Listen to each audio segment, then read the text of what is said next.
Hey everybody, it's Joel Searles here again on the Samurai Pulse. I've got Jack Carr with us. How you doing this morning, Jack?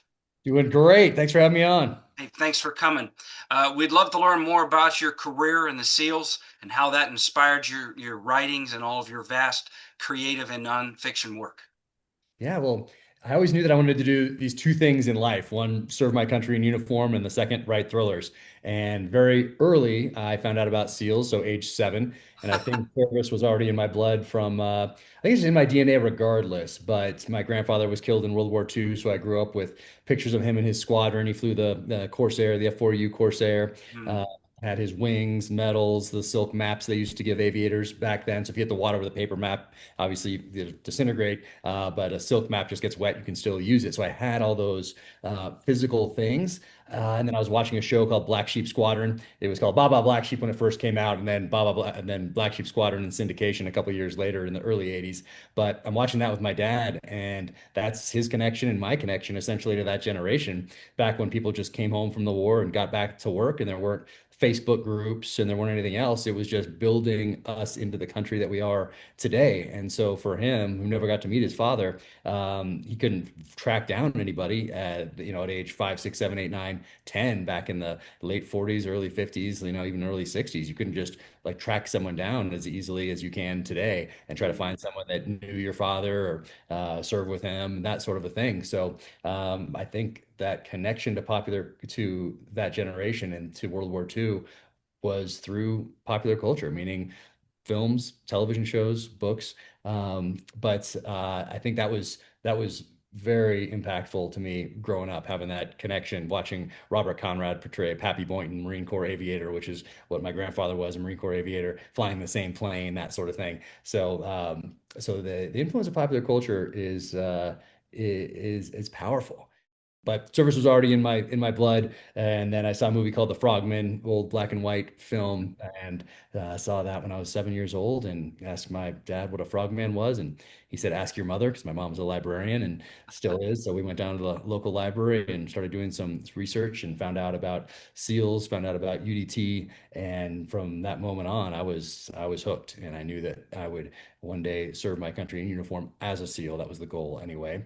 And then as I got a little older, so 8, 9, 10, certainly by 11, I'm reading the same kind of books that my parents were reading. So about that time, Tom Clancy comes out with Hunt for Red October. And then Hmm. I'm reading David Morrell, who created Rambo back in 1972 with First Blood.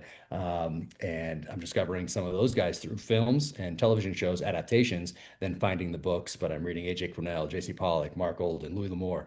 And these guys are really my professors in the art of storytelling, though at the time I'm looking at it almost as research because if you remember a lot of the protagonists back in the 80s and even 90s on television and movies and in books certainly had backgrounds in Vietnam, either as a SEAL, as Army Special Forces, as a Marine Corps sniper, as CIA paramilitary, but that was kind of the background for someone now in the 80s who's a private investigator or a stuntman or a police officer or whatever they are in the 80s. That was kind of their background that would allow the audience to buy that they could do the things that they're doing to solve problems essentially in the pages of thrillers and then also in film and television. But so I'm reading it essentially like that, thinking, oh, David Morrell, who created Rambo, must have done research into Army Special Forces to be able to write this book. And then the novelizations of Rambo First Blood Part 2, Rambo 3, and the Brotherhood of the Rose series. So I'm just devouring these things and just loving every single minute being in these pages. And I feel extremely fortunate because books were just a natural part of my life, as you might be able to tell from the Yes. background. Reading was just as natural as anything else that we did as a family. It wasn't like something that we were forced to do. It was just a natural part of every day. Books were a part of our lives. And I think that really gave me a foundation, both on the nonfiction and fiction side, but to move into the SEAL teams to make the decisions that I was able to make downrange because I had this foundation of knowledge, and then also to do what I'm doing now. So I thank my parents for making books a natural part of my life. And so I've just been I've known my path. I guess it's a very long way of saying that I've known my path from a very early age, and I feel very fortunate also that there weren't all the distractions that there are like for my kids today. Mm, And that is such a challenge. Growing up, you had to wait for that TV show. You had to wait for 8 o'clock, 9 o'clock, or 10 o'clock for that show to come on, for Magnum, for Simon and Simon, for Airwolf, for A Team, whatever you were going to watch, Fall Guy. Like you had to wait for that show to come on. You could go down and rent a movie, but you had to physically go there and go to your local video store and then bring it back and watch it. You could play Atari 2600, but you couldn't play it for days on end like you can play today. Or you could read, or you could run around and shoot bows and arrows and jump off the roof and ride your BMX bike and all that sort of thing. But that was about it. So it was very easy to not think of books as something that you had to do, but something that was just part of like watching a movie or watching a TV show or whatever else. It was just part of growing up. So I feel like I could not have planned, which I did not plan, but I could not have planned a more solid foundation to do what I'm doing now, and to do what I did in the SEAL teams. So, and all that comes back to books and reading. mm. Very, very insightful. Makes a lot of sense. Now, the vast library you have behind you there. Sure your mom may have helped you with some of those books, finding them, or I've been being keeping them. able I've been collecting for a long time. Remember all the times we moved in the military. As you know, you move a lot, and they have movers that come that they contract with. And every time we moved, every single mover was always like, "I've never seen so many books before." And to. yes, it's quite something to move them every time. Absolutely. At least I shouldn't say about a fourth of my storage. I got a storage unit with books, similar military books, leadership books, some business, some things, fiction things I like. So yeah, I get it. We in the military seem to like our hard copy books still. You I know. do. I do. I don't like to do anything on like let's say an ebook because I'm doing so much work on my computer. I don't want to then do something to relax or for fun or something that's not related to work through that same medium. So I don't want to just go from one device here to another device even over here and Hmm. there's just something there. There's not a disconnect enough of a disconnect. And I just love that book. So I also don't want to having that whatever's coming off of these screens into my eyes most of every day as I'm typing away. I don't really take breaks. As I'm writing, I'll just look up and all of a sudden I realize a whole day has gone by, but I haven't stood up to do squats. I haven't like closed my eyes once to let my eyes rest. So they're a little blurry these days. But I just commit, I guess, just like I did in the SEAL teams or whatever else, trying to be the best operator and best leader I could be, just full commitment to everything that I do. So yeah, once again, a long way of saying that I like the hardcover books. Absolutely, I completely get it, brother, and prefer it myself. It's just the weight and the space factor they take up, but it's kind of part of life. Um, that a very interesting introduction there to yourself and your background and your development as a writer and a creative. Are there any particular instances that you care to share from your experience as a SEAL that you've been able to pull from and use for any of your novels or even on the terminal list? Yeah, and it is different than I anticipated it being. So earlier on, I thought that these would be totally disassociated, essentially professions. One, serving my country, two, writing. As I got closer to getting out of the military, I knew that I was going to write. I kept those cards pretty close to the vest, though. I knew I was going to write, and I knew that hey, I'd get the sniper weapon stuff right. If I didn't know something about an aircraft or a helicopter, I had friends who could, if they didn't know, could point me in the right direction. EOD, same thing. If I didn't know something about an explosive device or an IED or something like that, I could talk to them. So I knew I would get that technical stuff right, or at least I'd could put in the effort to get it right. What I didn't anticipate was how much of a personal writing experience it was going to be, even through and my process has remained the same from that first book, and I didn't get it from anywhere. I just thought through what makes sense to me if I'm going to create something. And that was a title, that was a theme, that was a one-page executive summary-ish, and then an outline. So through all of those phases, I still thought, okay, it's technical stuff I'll get right, and I'll tell a good story. I have this background. Some of the SEAL stuff will play in, but I thought it was more of in a technical sense. And then I started writing the first chapter. And immediately, first sentence, I realized what a personal writing experience this was going to be, meaning taking the feelings and emotions behind certain events downrange and applying those feelings and emotions to a completely fictional narrative. And that was something I did not anticipate and something that has held true through all of the books. So let's say in the first book, my protagonist gets ambushed in the streets of LA. I get to that part, and I remember what it was like to be in Baghdad in 2006 and get ambushed there. And I just take those feelings and emotions and apply them to this story where a fictional protagonist is getting ambushed on the streets of LA.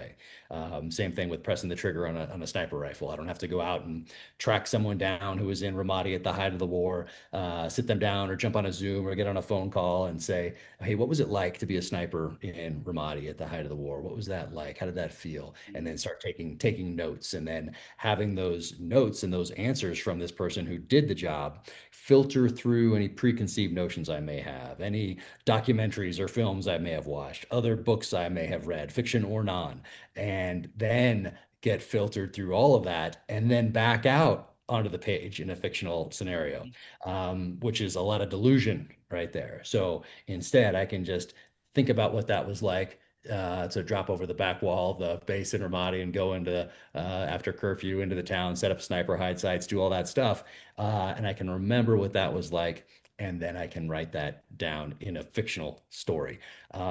So that I didn't think about that at all until I got to the actual writing stage of that first book, which was right before I got out of the military. So I think that has been very helpful also because I think the reader, especially today, can sense it.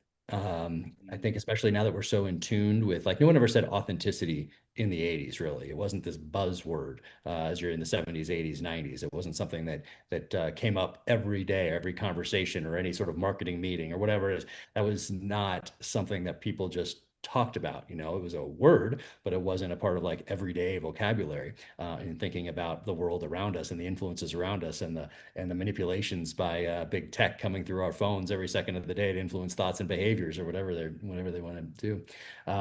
So that wasn't out there, but today we're so in tune with it that even a reader or a listener for the audiobook, I think it's more a part of the culture and it's more important to people now because either it's because they've heard it over and over again, or because it actually rings true. And regardless, either way, I think people can sense it in the pages of these books that Mhm. there's something there that is from my heart and soul. Because I do put my heart and soul into every single word because the readership or listenership is trusting me with time they're never going to get back, and that's something I take extremely seriously.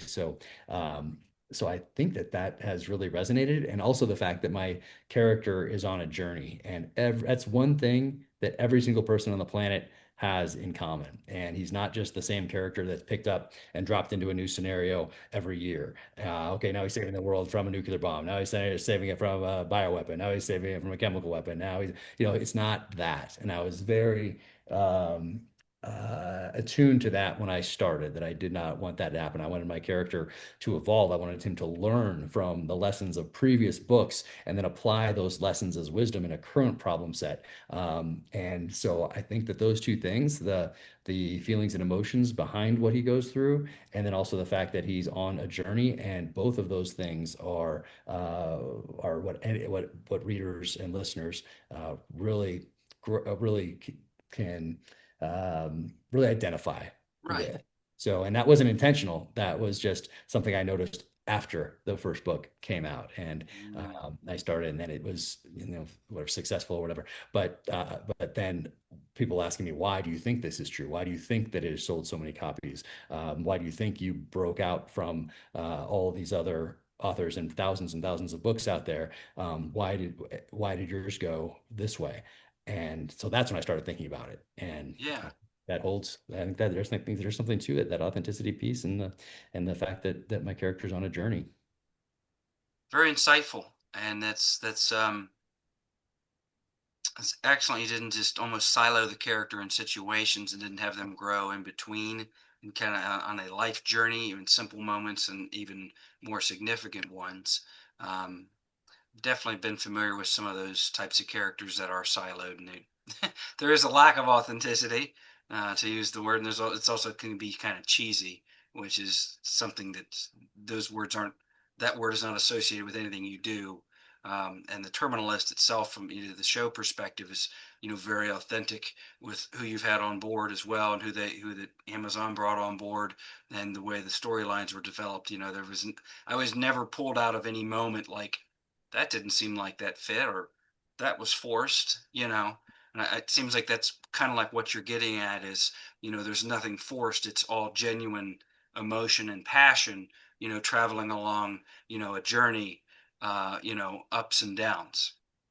Yep, and there's gonna be some Hollywood hot sauce in these things. So you have to move a Yeah. story forward and all that stuff. So we err to the side of a 80-20, meaning 80% authenticity, 20% Hollywood hot sauce to move this thing forward. But everyone's making an effort from the top on down to really capture the mindset of a modern day warrior and honor those who went downrange in Iraq and Afghanistan, other places around the world as well, so that when those people sit down on the couch, maybe grab a beer or whatever they're gonna do, whatever their beverage of choice is, put their feet up at the end of a long day, and turn on this TV and watch this series, that at least they'll be able to recognize that even if we got some stuff wrong, that we put in the effort to get it right for them. So that person is at the forefront of everything that we do on that show. And that continued into Dark Wolf, which comes out here August 27th. And then True Believer, my second book that we're filming right now. I'm going to set 2 days from now. I'll be on set again for another couple of weeks.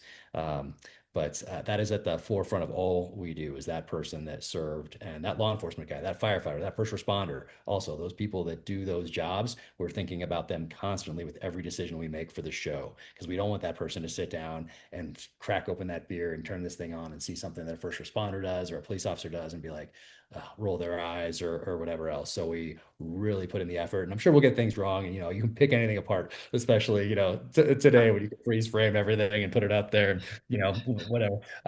But that's just going to happen. But at least the effort is there. That's what's important to me and to all of us, is that we're putting that effort in, and whether it's the guns and the knives and the gear that's used and all the gear that tells a story. I use it to tell a story in my novels, because what someone chooses to carry tells me a lot about them. So Mhm. same things in the novels. So there's no product placement in the novel. I think one slipped through in the. There's nothing in the novels, but one in the show I think slipped through. There's one thing, and I won't even say what it was, because it'll bother me forever. And I'm like, what is this doing in here? I missed that day, and like something slipped in somehow, and I'm like, Mm. but there's nothing official that's a product placement. It all has to be part of that story. So that's very important to everybody that's involved. So hopefully that comes through, because it's there. Because working on it every day. Absolutely. The personal touch is there, and just amongst the veteran community and the Marines and stuff that I still serve with in the reserves, terminalist comes up or your name comes up. It's a very positive, very focused conversation. There's some passion there, like, oh, you love the show. You haven't seen that? What do you mean you haven't seen that? How'd you miss that? They're coming out with a new one, and this was here recently when I did some drills. One of the lieutenant colonels was talking about it. So, and he was a infantry grunt, served in Iraq, 2, 3 tours, older guy now, but yeah, he's seen things too. And hearing his endorsement of it, I was like, in the back of my mind, I'm like, oh, looking forward to talking with Jack here soon. I just kind of sat on the sidelines, let him talk, and it it, it correlates directly with what you're talking about. Like there was a understanding there would probably be some Hollywood hot sauce in there, but it also was it was a very personally driven story with a lot of different special operations community, naval special warfare, and then it's like Max Adams, who I think was a ranger. He might have been, and then you've got Yeah, Nate Max Boyer. Adams on there, yeah, from Army Ranger. Jared Shaw, who's writing on this season of Dark Wolf, writing on the series now, in True Believer. Also technical advisor, actor, he plays Boozer. David DiGilio, the showrunner, amazing guy. Yeah. And then Chris is so passionate about this. Antoine Fuqua was so passionate about this. And then really from those guys, like at the top, it all filters down. And being on set, no one, especially first season, no one had to come up to me to tell me anything, but did, and they said, "Hey, I just want you to know that I've worked on hundreds of these shows in Hollywood, and never once have I felt this kind of positive energy on a set before, and I just want to thank you." And it's like, oh, Mm.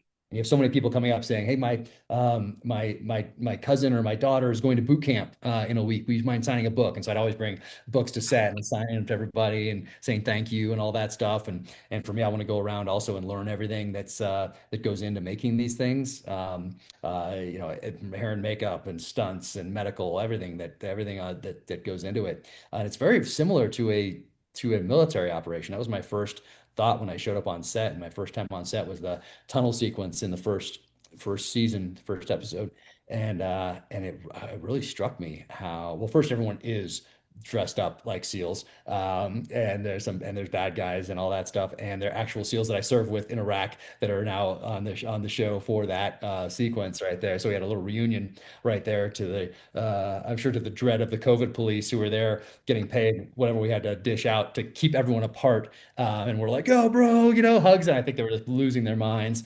But hey, that's how it goes. And then seeing, okay, there's an explosives guy here on set because we have explosions. Oh, great! In the SEAL teams, in a platoon we have a breacher. Hey, there's a medic over there. Oh, great! In the SEAL teams we have our medic, we have our corpsman. Hey, there's mobility people moving the vehicles around. Hey, guess what? In the SEAL teams we have mobility people in the platoon. So all of those things, and you got to feed all these people. Guess what? You have to feed the troops in the military too. Yeah. Galley, craft food services. There's so many similarities, but and also getting everybody, all of these different departments. Let's say in this case it was 350 people or so, getting them all to the right location at the right time with the right gear, and essentially that's your Mhm. job in the military. Show up at the right time with the right gear, prepared for the mission, and that's exactly what it was like here as well. So there were so many similarities between a Hollywood set and the military that really I didn't expect when I walked on set. Absolutely. No, you're 100% correct. Have been on set before, and it's wonderful news when you get the positive feedback from people that come to set. Because sets can be very stressful. They can be positive experiences, and there's horror stories of negative ones, which it sounds like that was nowhere near what you had going on. So that's credit as a creator and in a way a showrunner there, working on those. Can, you've got Cry Havoc coming out. Can you share some about that and where you drew that inspiration from? Yeah, so from the very beginning, I was very cognizant of the fact that I wanted to introduce characters early on in the series that would be possibilities to create whole series around later, that would create enough interest that people would ask me, "Hey, I want to hear more about James Reese's dad," or "I want to learn more about the Hastings family in Rhodesia back in the 60s and 70s." And so I did that from the very beginning, two different essentially family trees that I could explore through multiple generations. And I think I got that. I'm pretty sure I got that from Stephen Hunter. Like we're all, that's part of my foundation. Stephen Hunter wrote Point of Impact, of course. He's just created Bob Lee Swagger. That's the movie Yeah. Shooter with Mark Wahlberg, the TV show on USA.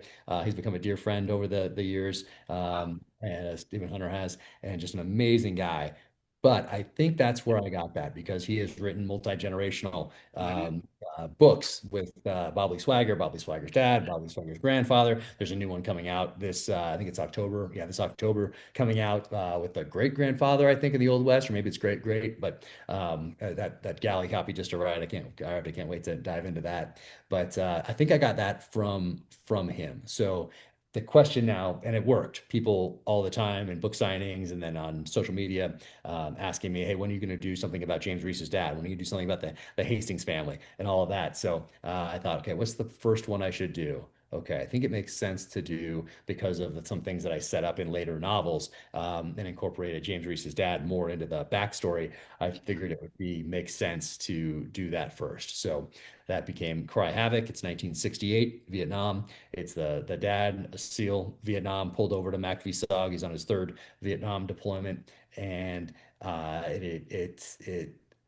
it turned into, and I thought this was going to be the easiest book for me to research. I thought I've been watching TV shows and movies and documentaries and reading books about Vietnam my whole life, MACV-SOG specifically. I'm already in tune with this. I've got such a solid background here and foundation. I can just write this thing. Then I started writing. This became the most heavily researched book yet. And that is saying something because for the other ones, I know nothing about finance. Finance is featured in Only the Dead over there. I knew nothing about AI, quantum computing. That's in the Blood over there. I knew nothing about bioweapons research. That's in The Devil's Hand over there. And I did a lot of research into all of those things. Last one, Red Sky Morning, satellites and the Kessler effect and all these things. No, I knew nothing about any of that and really had to do deep dives into those things. And I thought that was a lot of research. No, the research for this, Cry Havoc, try to get 1968 right. I want someone, especially the Vietnam vets, I want them to read it and at least know once again that I put in the effort to try to get this right because everyone's going to have a slightly different experience. But I want them to open this book, to read it, and to realize, oh, this kid put in the effort to try to get this right. So different bases. Some had sand, some had red clay, some had red dirt, some like get that stuff right. What did it feel like in the jungle? What did it smell like in the jungle as you were going? What were your thoughts as you're right behind an indigenous point man, a Montagnard point man, as you're working your way through the mountains of Laos, that sort of a thing. What is your first thought when you're caught in an ambush? Like all of these things. I wanted to incorporate in there. I want to get the sights and the smells and the feelings of 1968 Vietnam right, but not just Vietnam or Laos. I wanted to get it right for Hanoi. Okay, well, what's that like? How do you figure that out? Okay, that's a lot of research. What is it? What was it like in Moscow?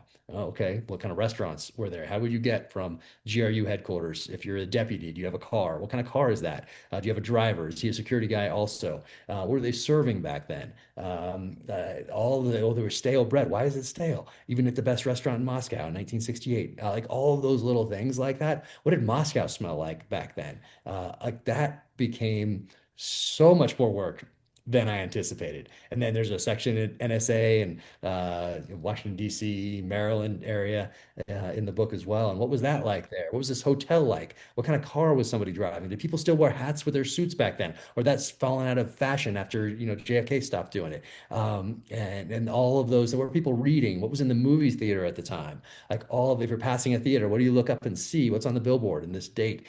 So I wanted to get all those things right. And I wanted someone who lived through 1968 and then didn't go to Vietnam to get the feelings of 1968 right. What was the vibe of the country? And is it what we've been essentially fed, the conventional thought on what 1968 was with upheaval and riots? And did most of the country support or not support Vietnam? The conventional wisdom is that most of the country did not. And then when you actually go and look at it, you see that, oh, there was actually a large segment of society in 1968 still. It started to trail off there at the end, but there was still a large segment of society that really supported keeping troops in Vietnam and escalating the troop levels in Vietnam.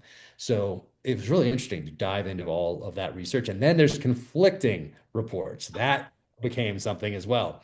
You have someone's perspective on this side, someone's perspective on this side, and you have things in direct contradiction with each other that are from reputable sources. Then you have to look at the dates on those things and look at the motivations behind who's saying what. And so it really became a much more in-depth research project than I anticipated at the outset, which is why it is coming out in October rather than in June.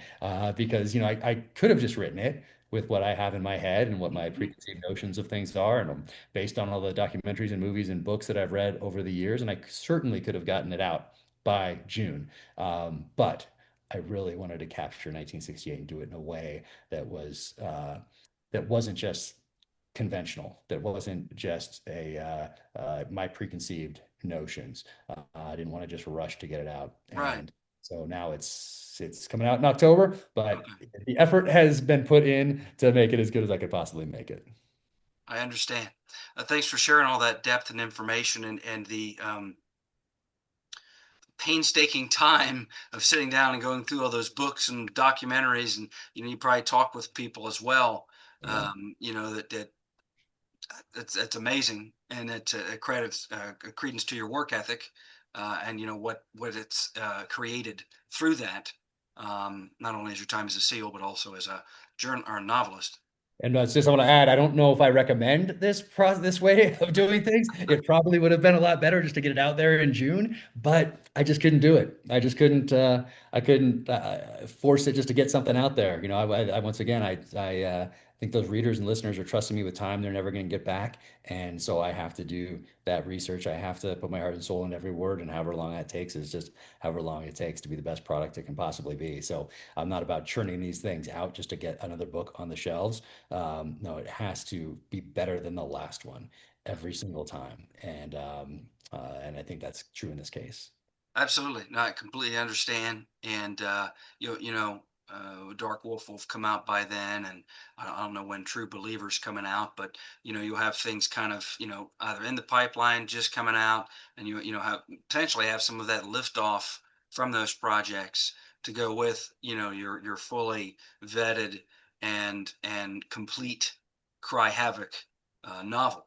So Yeah, it's an expansion of the universe, both with Dark Wolf and with Cry Havoc. So I think that's the kind of the connection yeah. between those two things, which is fun to continue building a universe, and especially Dark Wolf is so good. Oh my gosh, it's it's a really an espionage thriller. So it Mm, starts in Iraq.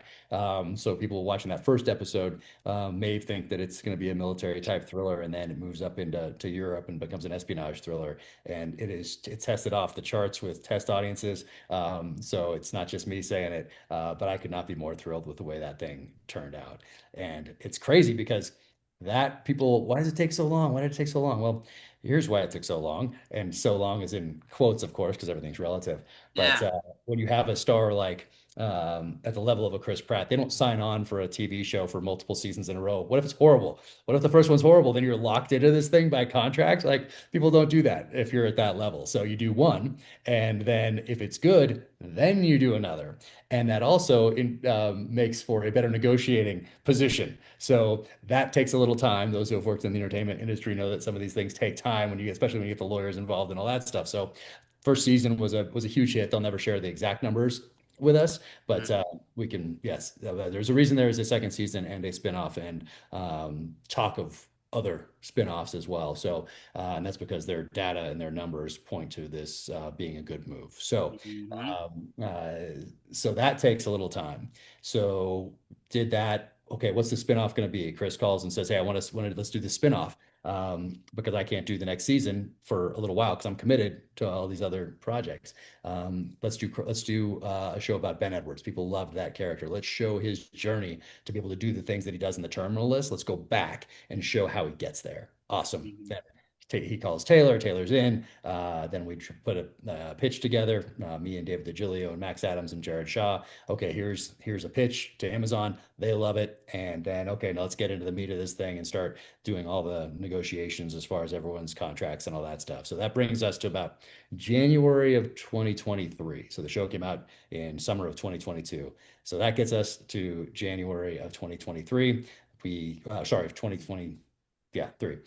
Yeah. And now we have okay, two shows are going to be coming out. We're gonna do a Dark Wolf, and we're gonna do a second book. Okay, boom. Let's put the writers' room together. Okay, writer strike.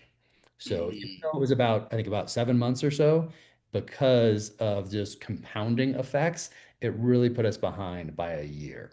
So you have to be pencil. People don't understand. You have to stop everything and cannot do anything during the writer strike. So it stops for 7 months. And then as soon as the writer strike's over, there's still the actor strike now is still going for another like month or so, or whatever it was. So mhm. now we're creeping into November, and as you know, in Hollywood, the deal making slows down a little bit over the holidays. Yeah. So it's so now we're into January of 2024, and get the writers back together again, all that stuff.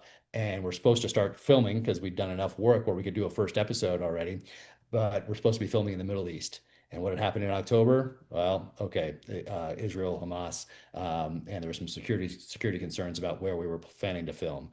So we have to figure out a new place to film, even though we were all ready to go, and we have to move somewhere else. So Mm, that put us behind by another 2 or 3 months, and then we filmed from let's say March of 2024 through October 2024, then move into post production, and then it comes out this summer. So I don't know how we could have gone any faster with WGA strike and the actor strike and things happening in the Middle East that we couldn't control. So that's just how long it took. Yeah, and that's life, and that's behind the curtain. A lot of folks don't get to see. They don't understand all that goes into the production process, the writers' room, pre-production, casting. You've got your logistics for the set. You've got transportation. You've got if you're traveling across the world, everybody has to fly on planes. You have to send the equipment over. It's not. I mean, it's like a deployment. You're It basically is. going on like a deployment in a way. I like that. It's You exactly know, like that. and then It's you have to come back. Editing is another part of storytelling.